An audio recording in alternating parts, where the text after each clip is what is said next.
So good morning students. I wish आप सब अपने घर पे सुरक्षित होंगे, कोविड-19 की जो सारी गाइडलाइंस उनका पालन कर रहे होंगे और अपनी सेहत का ध्यान रख रहे होंगे और साथ साथ ही अपनी पढ़ाई के ऊपर भी फोकस कर रहे होंगे। अभी थोड़ा जो टाइम है अपन कह सकते हैं कि थोड़ा टफ है, लेकिन अगर अपन अपनी सेहत का ध्यान रखें और घर पे रह के अपनी सिर्फ पढ़ाई भी फोकस करें तो इस टाइम को अपन अच्छे से यूटिलाइज़ कर सकते हैं, है ना। सो अब अपन अपने नेक्स्ट टॉपिक के ऊपर मूव करेंगे, जो अपने इलेक्ट्रिकल ड्राइव जो इंडक्शन मोटर ड्राइव अपन पढ़ रहे हैं। उसके अंदर जो अपना नेक्स्ट टॉपिक है typical torque speed curve of fan and pump fluid. ठीक है, इसके ऊपर अपन आगे स्टडी करना स्टार्ट करेंगे। सो बेसिकली ये जो अपन इलेक्ट्रिकल ड्राइव जो पढ़ रहे हैं अपन, है ना, इसमें जो ये वाला पार्ट अपना चल रहा है इंडक्शन मोटर वाला, ये थोड़ा सा अपन कह सकते हैं कि समझने वाला है, तो धीरे धीरे अपन इसको समझते हुए ही आगे बढ़ेंगे, है ना।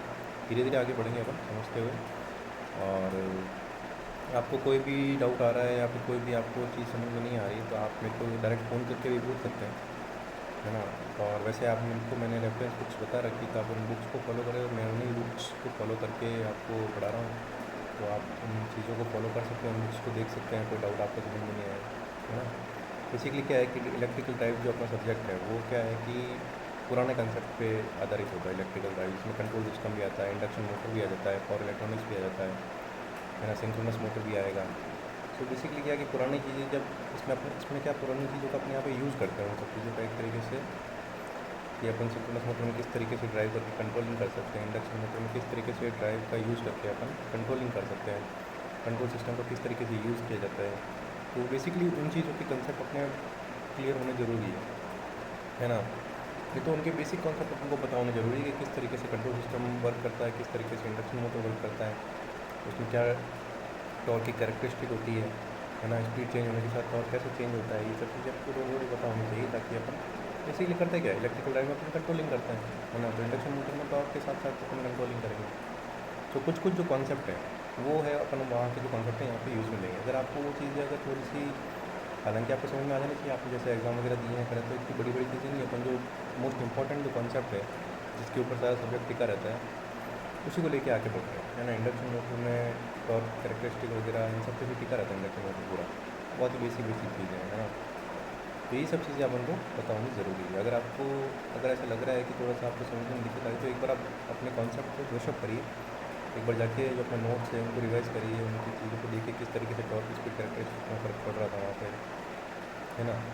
या फिर अपन कंट्रोल सिस्टम अपने पढ़ा तो कंट्रोल सिस्टम में किस तरीके से ब्लॉक डायग्राम वगैरह बन रहे थे, डीसी मोटर के अंदर किस तरीके से वर्किंग चलती थी, ये सब अपन उन्हीं कंसेप्ट को आगे लेके जा रहे हैं, इस कंसेप्ट की कंट्रोलिंग अपन यहाँ पे पढ़ रहे हैं। तो अगर आपको अगर किसी भी टॉपिक में प्रॉब्लम आए तो आप एक बार फिर से अपने कंसेप्ट को रिवाइज करें, वही चीज़ें अपन आगे लेके आएंगे, है ना। और मैं तो हूँ आपको क्लियर करने के लिए। सो बेसिकली अब अपन स्टार्ट करते हैं अपना जो नेक्स्ट टॉपिक है उसके बारे में। और जो टिपिकल टॉर्क स्पीड कर्व है ना, वो अपन एक चीज़ लास्ट क्लास के अंदर अच्छे से जानी है कि किस तरीके से जो टॉर्क है स्लिप के ऊपर कैसे डिपेंड करता है। अपन ने फार्मूला पढ़ा था टॉर्क का, जो मैं एक बार फिर से आपको बता दूँ। टॉर्क का जो अपन ने फार्मूला पढ़ा था, है ना, टॉर्क इज प्रोपोर्शनल टू होता है रोटर साइड का वोल्टेज हो R2S divide by square plus SX2 whole square. ठीक है, तो उसमें क्या होता है कि इस तरीके से जो है टॉर्क का प्रोपोर्शनल होता है ना। अब टॉर्क की प्रोपोर्शनल की अपना देख ली। अब जब स्लिप की वैल्यू बहुत ही कम होती तब क्या इफेक्ट पड़ता है ये भी अपन ने जान लिया है, और जब हाई स्लिप होता है तब किस तरीके से टॉर्क चेंज होता है वो भी अपन ने जान लिया है ना। सो इसके हिसाब से अपन ने क्या किया था कि स्लिप की जो कैरेक्टरिस्टिक है उसका जो ग्राफ है वो ड्रॉ किया था लास्ट क्लास के अंदर। अब होता है एक्चुअली क्या है, अपन ने स्लिप के बेस के ऊपर जो है डायग्राम ड्रॉ किया था, है ना। फिर अपन स्पीड कैसे डिपेंड करती है स्लिप के ऊपर ये भी अपन ने जाना था। स्लिप क्या होती है, synchronous speed minus rotor speed divide by NS। ठीक है, तो कह सकते हैं कि जो स्लिप है वो जो अपनी जो रोटर की स्पीड है उसके जो है एक तरीके से इन्वर्सली प्रोपोर्शनल चलेंगे, है ना। सो किस तरीके से जो है टॉर्क है वो स्लिप के ऊपर डिपेंड करता है और स्लिप किस तरीके से रोटर स्पीड पर डिपेंड करता है ये अपन ने जान लिया था। और अपन ने इसका जो है लास्ट क्लास के अंदर ग्राफ भी बनाया था, किस तरीके से टॉर्क और स्लिप का ग्राफ बनता है वो बनाया था अपन ने। और उसके बाद में रोटर स्पीड है ना, जो रोटर स्पीड जो अपन चेंज करते हैं, जब रोटर स्पीड जब 0 होती है तब स्लिप की वैल्यू 1 होती है। जब रोटर स्पीड सिंक्रोनस स्पीड के बराबर होती है स्लिप की वैल्यू 0 हो जाती है। सो अपन ये चीज़ देखी थी कि एकदम ऑपोजिट ग्राफ बनता है स्पीड का। लास्ट क्लास में अपन एक चीज़ जानी थी किस तरीके से जो है स्पीड का ग्राफ बनाने के लिए ऑपोजिट डायरेक्शन में चलना पड़ता है, उसको स्लिप के ग्राफ को अपन जस्ट उल्टा कर लेते हैं, तो अपना स्पीड का ग्राफ इस तरीके से अपन को बनता है ना। मतलब स्पीड का जो अपन ग्राफ बनाया था इसके अंदर इस तरीके से जो अपना ग्राफ बना था, ये चीज़ अपन ने इसके अंदर जानी थी कि किस तरीके जो स्लिप है, स्लिप का जो ग्राफ था, स्लिप इस तरीके से बढ़ रही थी और स्पीड थी वो इस डायरेक्शन के अंदर बढ़ रही थी। बाकी ग्राफ वही था, अपने स्लिप को पूरा उल्टा कर दिया था उसके अंदर, ठीक है। और जो बेसिकली अपन ने ये चीज़ जानी थी कि इस तरीके से जो है यहाँ पर टॉर्क होता है और इस तरीके से जो है वेरी करती है कैरेक्टरिस्टिक। नीचे वाला पार्ट जनरेटिंग होता है, ये वाला पार्ट मोटरिंग होता है, और अगर इंस्ट्रक्ट कर जाता है तो ब्रेकिंग मोड होता है, ठीक है। तो इस तरीके से जो स्पीड कैरेक्टरिस्टिक के बारे में अपन ने जाना था लास्ट क्लास के अंदर। अब अपन देखते हैं इसके अंदर एक्चुअली क्या होता है कि जैसे अपन ने डायग्राम तो इसका बना दिया है ना। अब अगर अपन देखें कि स्पीड जो है, स्पीड जो कैसे प्रोपोर्शनल होती है टॉर्क के, लगभग कह सकते हैं कि स्क्वायर के प्रोपोर्शनल होती है एक तरीके से इसके अंदर, है ना। तो जो टॉर्क और स्पीड का जो ग्राफ बनता है वो इस तरीके से कुछ बनेगा, जो टॉर्क और स्पीड का ग्राफ कह सकते हैं कि इस तरीके से जो है बनता है ना। टॉर्क स्पीड का ग्राफ इस तरीके से जाएगा। अब होता क्या है, ये जो कैरेक्टरिस्टिक है ना, ये आइडियल कैरेक्टरिस्टिक है ना, आइडियल कैरेक्टरिस्टिक है। और स्पीड जो फैन और पंप लोड की है ना, इस तरीके से बढ़ना चाहिए। तो जो टॉर्क है वो लगभग कह सकते हैं कि एन स्क्वायर के जो प्रोपोर्शनल होता है, और इस तरीके से उसका ग्राफ आना चाहिए। लेकिन प्रैक्टिकल केस के अंदर ऐसा नहीं पाया जाता है। प्रैक्टिकल केस जब देखा जाता है तो किस तरीके से होता है कि जब लो स्पीड जब होती है ना, या फिर स्टार्टिंग टॉर्क होता है ना, उसकी वैल्यू हाई होती है, स्टार्टिंग टॉर्क की वैल्यू हाई होती है, जीरो नहीं होती। जैसे इस ग्राफ के अंदर यहाँ पर आपको बताया गया है ना, हमें बताया गया कि टॉर्क की स्पीड, टॉर्क की जो वैल्यू 0 से स्टार्ट होती है, स्पीड 0 टॉर्क की, तो ऐसा नहीं होता है। स्टार्टिंग टॉर्क बहुत हाई होता है, जिसको अपन क्या बोलते हैं, ब्रेक अवे टॉर्क बोलते हैं। इस तरीके से ये ब्रेक अवे टॉर्क है, इस तरीके से उसको बोला जाता है। अब ब्रेक अवे टॉर्क कहने का सेंस क्या, जब भी आप अपना फैन पंप लोड स्टार्ट करोगे तो उस टाइम क्या होगा, जैसे आप स्टार्टिंग में स्पीड बहुत स्लो है तो टॉर्क की वैल्यू बहुत ज़्यादा होगी, तभी तो मोटर स्टार्ट हो पाएगी, है ना, वरना अपनी मोटर स्टार्ट नहीं हो पाएगी इस केस के अंदर। सो इस तरीके से टॉर्क की वैल्यू हाई होती है। उसके बाद क्या होता है, टॉर्क की वैल्यू डिक्रीज़ होती है एक बार के लिए, और फिर बाद में इस तरीके से इंक्रीज़ करना स्टार्ट होता है, ठीक है। सो ये जो है इसकी प्रैक्टिकल कैरेक्टरिस्टिक है ना। एक ब्रेक अवे पॉइंट से स्टार्ट होता है टॉर्क, अपना ब्रेक अवे पॉइंट से अपना टॉर्क स्टार्ट होता है, और प्रैक्टिकल कैरेक्टरिस्टिक इस तरीके से आती है जब लो स्पीड होती है उस टाइम पे टॉर्क की वैल्यू हाई होती है, ठीक है। आइडियल इस तरीके से आनी चाहिए थी, लेकिन ऐसा नहीं होता है। होता कैसा है, ये होता है प्रैक्टिकल केस में, लो स्पीड के ऊपर जो है उसको हाई टॉर्क मिलता है, और उसके बाद वो टॉर्क धीरे धीरे इंक्रीज़ करना स्टार्ट करता है। पहले लो जाएगा, सबसे पहले हाई स्टार्टिंग टॉर्क होगा, फिर लो जाएगा, फिर वापस इंक्रीज़ होना स्टार्ट होगा, जैसे जैसे स्पीड बढ़ेगी उसके साथ। सो इस तरीके से कुछ जो है अपनी जो टॉर्क स्पीड कर है वो बनता है फैन एंड पंप लोड के लिए, ठीक है। अब जो नेक्स्ट होता है सिलेक्शन ऑफ मोटर। अपन जो मोटर का सिलेक्शन करते हैं वो किस बेस पे करते हैं, दो जो एस्पेक्ट होते हैं ना वो अपन इसके अंदर काम लेंगे। There are two main aspects of load. Load के अपन दो एस्पेक्ट काम में लेंगे, will determine motor selection with respect to start. देख लिया अपन ने किस तरीके से हो रहा है, स्टार्टिंग के अंदर हाई स्टार्टिंग टॉर्क पे तब अपनी मोटर स्टार्ट होती है ना।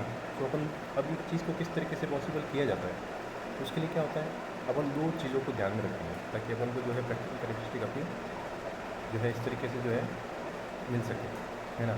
सो बेसिकली तीन चीज़ों का ध्यान रखा जाता है, एक तो लोड इनर्शिया का ध्यान रखा जाता है, और दूसरा लोड टॉर्क स्पीड कर्व के ऊपर ध्यान रखा जाता है। इसके बेस पे जो है अपनी सिलेक्शन का मोटर किया जाता है कि जिस अपन को इनर्शिया जो है अपनी जो रिक्वायरमेंट के हिसाब से मिल रहा है या नहीं मिल रहा है, इसका जो स्टार्टिंग इनर्शिया जो है वो, और जो लोड स्पीड कर्व जो है मोटर का वो अपनी कर्व से सिमिलर है या नहीं है, मतलब उसके नियर बाई होना चाहिए, तब अपन उस बेस पर अपन जो है मोटर का सिलेक्शन करते हैं इंडक्शन मोटर, ठीक है। सो ये दो एक्सपेक्ट जो है काम में लिए जाते हैं। अब होता है सबसे पहले अपन पढ़ेंगे कि लोड इनर्शिया क्या होता है ना। अभी दो चीज़ें हैं कि जिसकी बेस पे अपन सिलेक्शन कर रहे हैं अपने मोटर का, इंडक्शन मोटर का अपन सिलेक्शन करने जा रहे हैं। तो अपन ने कहा कि भाई लोड इनर्शिया एक तो मैच होना चाहिए अपनी रिक्वायरमेंट के हिसाब से, और दूसरा जो है लोड टॉर्क स्पीड कर्व है वो भी मैच होना चाहिए अपनी रिक्वायरमेंट के हिसाब से। तो दोनों चीज़ें हैं क्या, इनके बारे में अपन जानेंगे कि लोड इनर्शिया क्या होता है एक्चुअली, पहले इसके बारे में पढ़ेंगे। और ये मैच करवाना क्यों जरूरी है, लोड टॉर्क स्पीड कर रहे हैं वो किस तरीके से मैच करवा देते हैं, इन सब चीज़ों के बारे में अपन अभी जानेंगे। ठीक है, तो लोड इनर्शिया जो होता है, ठीक है, लोड इनर्शिया आपको अपन मोमेंट ऑफ इनर्शिया के बारे में स्टडी करी है फिजिक्स के अंदर, है ना। सो बेसिकली क्या होता है जब अपनी मोटर को स्टार्ट करते हैं, है ना, मोटर जब अपनी जस्ट अपन ने उसको पावर सप्लाई दी है तो मोटर स्टार्ट होना स्टार्ट होती है, तो उस टाइम उसको हाई स्टार्टिंग टॉर्क की जरूरत होती है ना।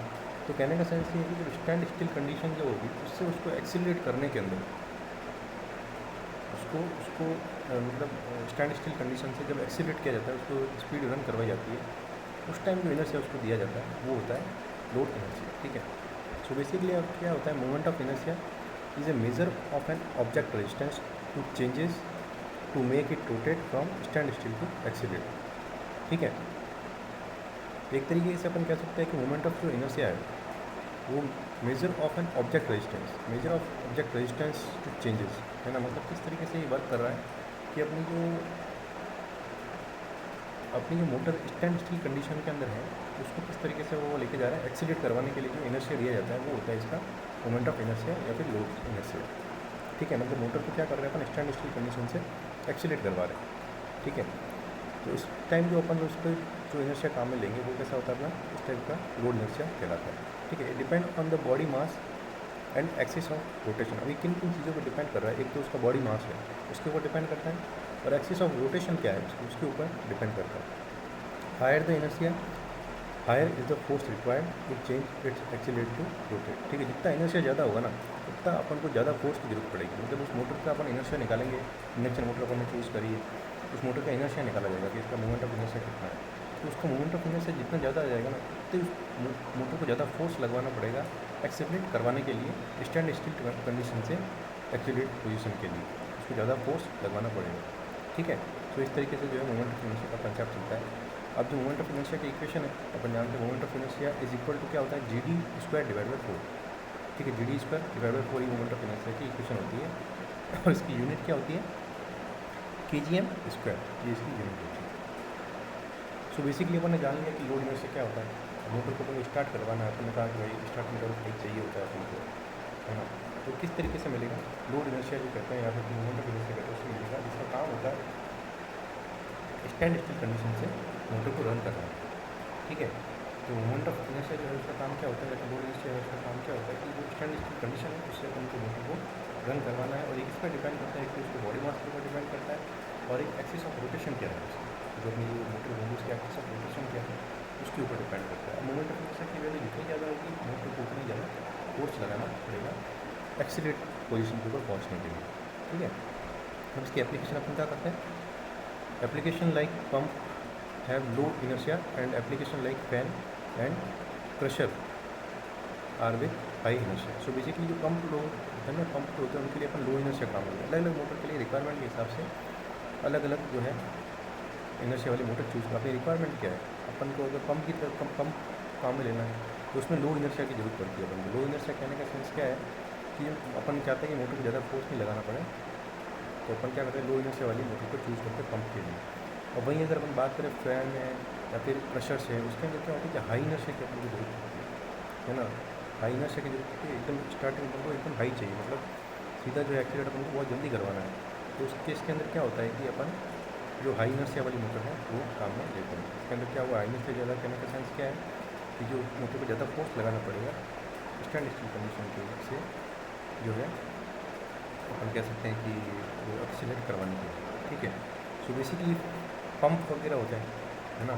अब होता क्या है, जहाँ पर अपन को हाई स्टार्टिंग टॉर्क की जरूरत पड़ी होगी, जहाँ हाई स्टार्टिंग टॉर्क की अपन को जरूरत पड़ेगी, है ना, मतलब अपन को एक्सीलरेट जो है वो एकदम हाई चाहिए, उस टाइम अपन क्या कर रहे हैं, हाई इनर्शिया वाली मोटर काम करेगा, है ना। एकदम अपन को जल्दी अपन को स्टैंड स्टिल कंडीशन से रन कंडीशन पे जाना है, एक्सीलरेट पोजीशन पे जाना है, तो उस टाइम हाई इनर्शिया वाली मोटर अपन काम करेंगे। और जब अपन को चाहिए कि भाई एक कॉन्स्टेंट स्पीड से आगे बढ़ता रहता है तो अपन लो इनर्शिया वाली जो है मोटर काम पे। ठीक है, तो इस तरीके से जो है मोटर का सिलेक्शन किया जाता है। सो अपन ने लोड इनर्शिया की जो कॉन्सेप्ट है उसके बारे में स्टडी करी है। अब अपन देखते हैं कि लोड स्पीड कर्व के ऊपर ये चीज़ें कैसे डिपेंड करती है ना।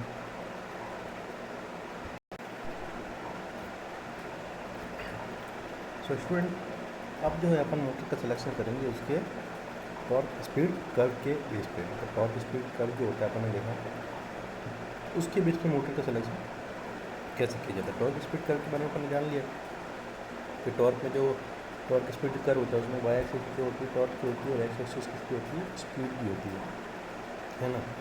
So the torque speed curve of a load is a plot showing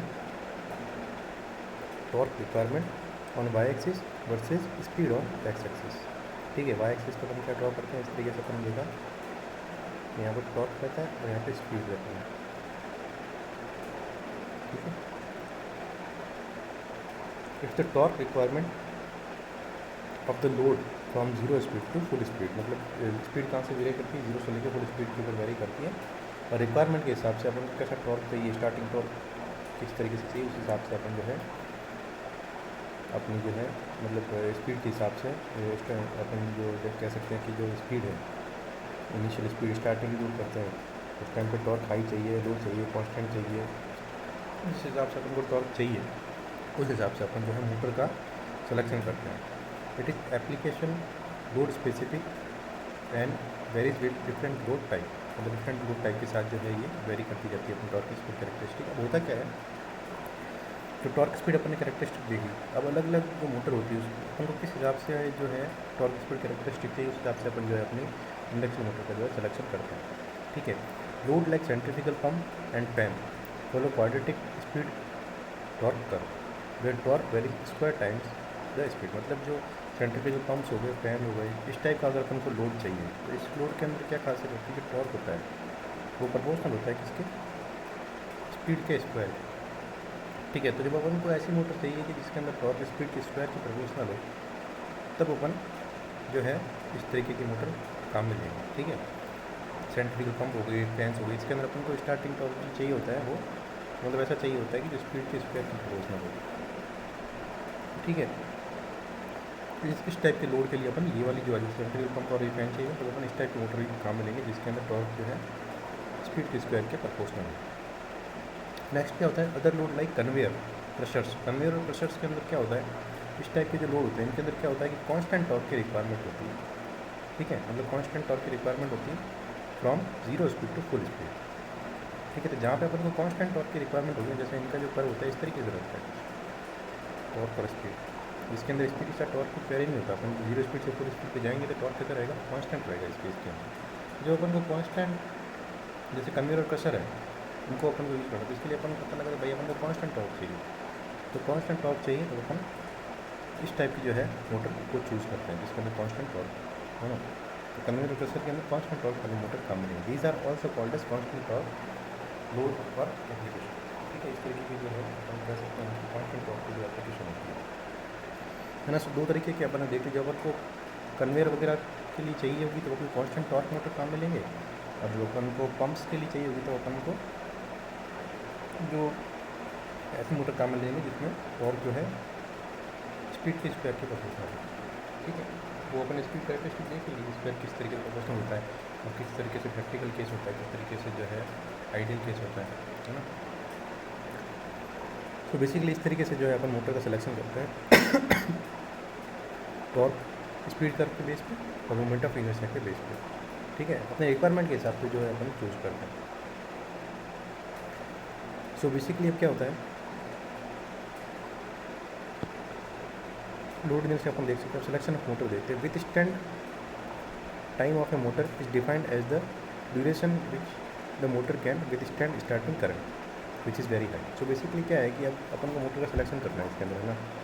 अब होता क्या है एक्चुअली, तो withstand time of a motor is defined as the duration for which the motor can withstand starting current, मतलब जो starting current जो अपन देते हैं, जैसे अपन उसको सप्लाई देने स्टार्ट करी मोटर को, तो कब तक वो है जो करंट को होल्ड करके रख सकता है, विथ स्टैंड करके रख सकता है बिना स्टार्ट हुए, जो कि बहुत ही हाई होती है। स्टार्टिंग जो करंट अपन देते हैं उसकी वैल्यू बहुत ज़्यादा हाई होती है ना।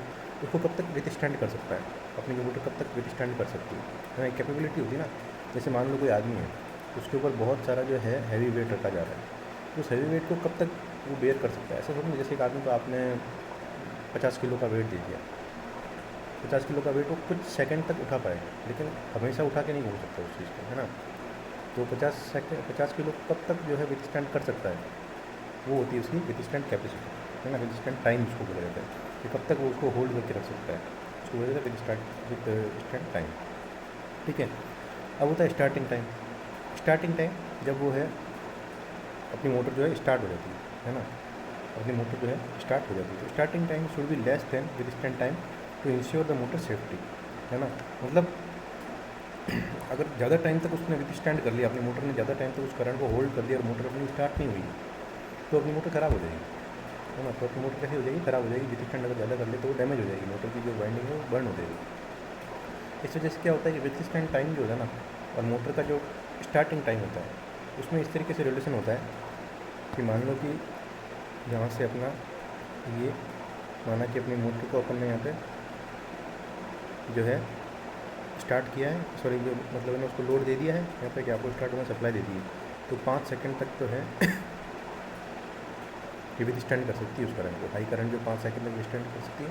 5 सेकंड तक वो मोटर अपनी कुछ नहीं बोलेगी, है ना, कि 5 सेकंड तक मैं बिल्कुल कुछ नहीं बोलूँगी, आप 5 सेकंड तक मुझे स्टार्ट कर दो, और 5 सेकंड तक आपने मुझको स्टार्ट नहीं किया तो फिर मैं डैमेज हो जाऊँगी, है ना। सो बेसिकली क्या होता है, स्टार्टिंग टाइम जो है कुछ इस तरीके से इससे पहले होना चाहिए, 5 से 2 हो सकता है, 1 हो सकता है, 2 हो सकता है, 3 हो सकता है, कुछ भी हो सकता है स्टार्टिंग टाइम।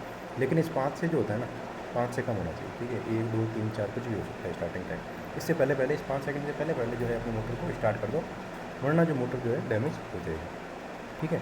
सो बेसिकली कुछ इस तरीके से रहता है। सो स्टार्टिंग टाइम जो है ना, कहने का सेंस है starting time should be less than withstand time to ensure motor safety. Starting time जो होता है वो मोटर जो विथस्टैंड टाइम है उससे कम होना चाहिए मोटर की सेफ्टी के लिए। अगर विथस्टैंड टाइम 5 सेकंड है तो स्टार्टिंग टाइम 1 2 3 4 सेकंड हो सकता है, 6 सेकंड नहीं हो सकता, ज़्यादा नहीं होगा। अगर 5 से बढ़ गया तो अपनी मोटर डैमेज हो जाएगी, ठीक है। मोटर हाथ खड़े कर दी, ठीक है।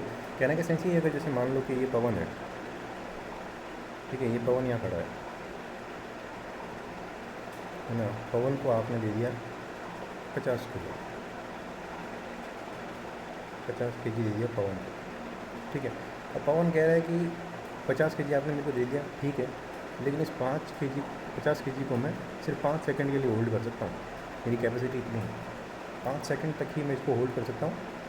तो 5 सेकंड से ज़्यादा आपने टाइम लगाया तो फिर मैं जो है यहाँ पर देर हो जाऊँगा, है ना, यहाँ पर मैं बेहोश हो जाऊँगा 5 सेकंड से ज़्यादा अगर आपने टाइम लगाया तो फिर मेरे बस की बात नहीं है, ठीक है। तो 5 सेकंड तक आप मेरे को 50 केजी दे सकते हो, तो ऐसा आप करो कि 5 सेकंड से पहले ही आप जो है ये 50 केजी जो है मेरे से डिस्ट्रीब्यूट करवा लो या फिर आप मेरे से ले लो, ठीक है। सो बेसिकली अगर अपन को पवन को बचाना है, पवन को अगर अपन बचाना चाहते हैं तो अपन क्या करेंगे, 1 सेकंड 2 सेकंड 3 सेकंड 4 सेकंड तक अपन जो है इस 50 केजी को पवन से हटा देंगे, ठीक है। अगर 4 सेकंड तक नहीं हटाया, 5 सेकंड हो गए और छठे सेकंड तक भी अपन नहीं हटाया तो पवन क्या करेगा, इस बार के नीचे दब जाएगा पूरा, ठीक है। पवन क्या करेगा, इस बार के नीचे दब जाएगा। सो बेसिकली अपन को इन चीज़ों का ध्यान रखना बहुत ज़रूरी है। ये होती है स्टार्टिंग टाइम और विथस्टैंड टाइम में फ़र्क। ये होता है withstand time, starting time should be less than withstand time, ताकि अपनी जो मोटर है सेफ रहे, पवन जो है सेफ रहे, ठीक है। The starting time increases with increases in the load inertia and load top requirement, ठीक है। सो बेसिकली अब जो स्टार्टिंग टाइम है ना, वो इंक्रीज होता है, किसके साथ में इंक्रीज होता है, एक तो लोड इनर्शिया, जितना लोड इनर्शिया ज़्यादा है ना, जितना लोड इनर्शिया ज़्यादा है उसके हिसाब से जो स्टार्टिंग टाइम इंक्रीज होगा, एंड लोड टॉर्क की जो रिक्वायरमेंट है जितनी ज़्यादा है उसके हिसाब से जो है स्टार्टिंग टाइम इंक्रीज होगा। सो बेसिकली क्या है कि अपन को इनर्शिया और लोड टॉर्क को कम रखना ज़रूरी है ताकि अपने मोटर में डैमेज कम हो। But with longer starting time the stator and rotor experience prolong starting current, the heat generated in the motor is high. अगर ज़्यादा हो जाएगा स्टार्टिंग टाइम तो क्या हो जाएगा, जैसे कि मैंने आपको बताया, स्टार्टिंग टाइम अगर ज़्यादा होगा तो क्या होगा, मोटर के अंदर हीट जनरेट होगी, बहुत ज़्यादा हीट जो है जनरेट होगी जो कि मोटर को डैमेज कर सकती है। The motor starting time is higher than withstand time, higher size motor is required to be use. मतलब अगर ऐसा है कि मोटर का स्टार्टिंग टाइम है वो ज़्यादा है विथस्टैंड टाइम से, है ना, तब अपन उस केस के अंदर क्या करते हैं कि बड़ी साइज़ की मोटर को काम में रखते हैं। मतलब फिर अपन को बड़ा आदमी रखना पड़ेगा, यहाँ पर बॉडी गार्ड रखना पड़ेगा अपन को, ठीक है। पवन की जगह अपन को आनंद लाना पड़ेगा यहाँ पर, जिसके बहुत बड़े बड़े हाथ हैं, तो ये आदमी स्टैंड कर सकता है 50 केजी को लंबे टाइम के लिए, ठीक है। इस वजह से क्या करते हैं अपन कि अगर अपन को अपना जो स्टार्टिंग टाइम ज़्यादा है, अपन को लग रहा है कि यार स्टार्टिंग टाइम तो ज़्यादा है डिस्टेंट टाइम से, तो अपन क्या करेंगे, यहाँ आदमी नीचे जो है फ़ोन को चेंज कर देंगे, फ़ोन की जगह आदमी ले आएंगे जो कि क्या करेगा, बड़ा आदमी है तो ये क्या करेगा, इसको विद स्टैंड कर पाएगा, है ना, इसको होल्ड कर पाएगा। So if the motor starting time is higher than the withstand time, a higher size of motor is required to be use. मतलब क्या है कि ज़्यादा साइज़ की मोटर होनी चाहिए होगी अगर अपना स्टार्टिंग टाइम जो है मोटर की विद स्टैंड टाइम से ज़्यादा है तब। ठीक है, अब क्या होता है, जैसे ये चीज़ तो अपन को समझ में आ गई, अपन को जब इस तरीके से जो है अपन को स्टार्टिंग टाइम जो है अपना जो है जो मोटर की जो विद स्टैंड टाइम है उससे कम होना चाहिए ताकि अपने मोटर में कोई डैमेज नहीं हो। ठीक है, लेकिन इन छोटी छोटी चीज़ों का अपन कब तक ध्यान रखें कि कब अपना स्टार्टिंग टाइम किस तरीके से अपन एक एक सेकंड का अपन किस तरीके से मेजर करें, तो उसके लिए अपन थोड़ी डिफिकल्टी होगी। तो इसके लिए अपन क्या करते हैं, एक जो है VFD यूज़ करते हैं, VFD for fan and pump loads. ठीक है, जिसको बोलते हैं variable frequency drive. Variable frequency drive किस तरीके से काम करती है उसके बारे में जानेंगे, है ना। VFD stand for variable frequency drive, किसके लिए स्टैंड करता है, वेरिएबल फ्रीक्वेंसी ड्राइव्स को बोलते हैं। Through both moment of inertia and torque speed curve are relevant for induction motor drive by VFD, they are not critical in a motor selection. So basically क्या होता है कि अपन क्या करते हैं, एक VFD काम में लेते हैं, वेरिएबल फ्रीक्वेंसी ड्राइव काम में लेते हैं, जो इन दोनों चीज़ों का ध्यान रखेगी, एक तो टॉर्क स्पीड कर्व का और मोमेंट ऑफ इनर्शिया। सो अपन ने देखा कि जो इनर्शिया की वैल्यू है वो कम रहनी चाहिए, टॉर्क स्पीड कर्व है उसमें जो है उसकी वैल्यू कम होनी चाहिए अपनी जो है टॉर्क की। सो उसके लिए अपन इन चीज़ों का ध्यान रखने के लिए क्या करते हैं, वेरिएबल फ्रीक्वेंसी ड्राइव को यूज़ करते हैं जो कि इन चीज़ों का ध्यान रखती है and they are not critical in motor selection. ठीक है, तो इस तरीके से क्रिटिकल भी नहीं होती मोटर के सिलेक्शन के लिए। In VFD drive both play the same role in determining starting time as in the case of the direct online supply motor. ठीक है, तो दोनों का जो है बराबर इसमें रोल रहता है, जो अपन कह सकते हैं कि टॉर्क स्पीड कर्व का मोमेंट ऑफ इनर्शिया का बराबर का रोल रहता है, अपन जो है VFD की डिज़ाइन के अंदर अपन कह सकते हैं। ठीक है,